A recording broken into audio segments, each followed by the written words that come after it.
Guys, was having an issue with my Unifi Dream Machine, original UDM model, the cylinder.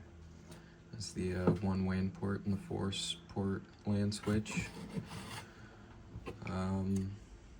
Figured I had something wrong with the power supply, because when I took it off I noticed a little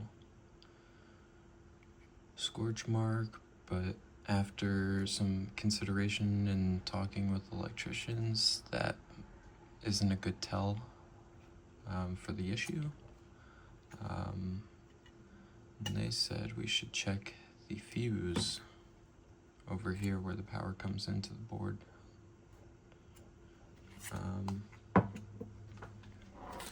So let's go ahead and do that.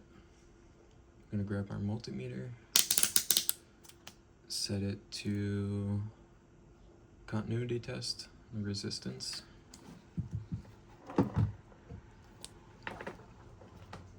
We're gonna take our probes, kind of see where the fuse lines up on the other side. So we see this path kind of comes over here like a trapezoid. So that's going to be our first leg. And then if you look over here, it should just be this one over here.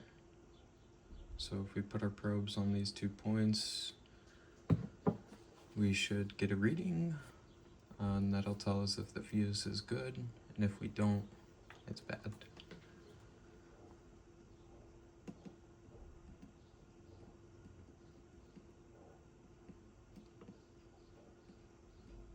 And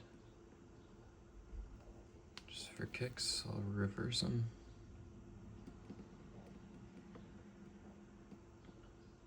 And we're not getting a reading,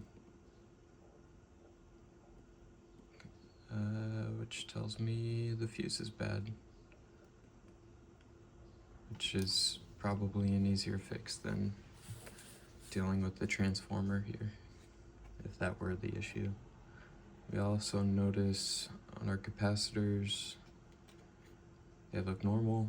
If there were anything wrong with those, you might be able to visually tell if they were like blown apart or something, or inflating. But no, it should just be a fuse replacement. So if I can get to that, I'll film another video and let you guys know how it goes.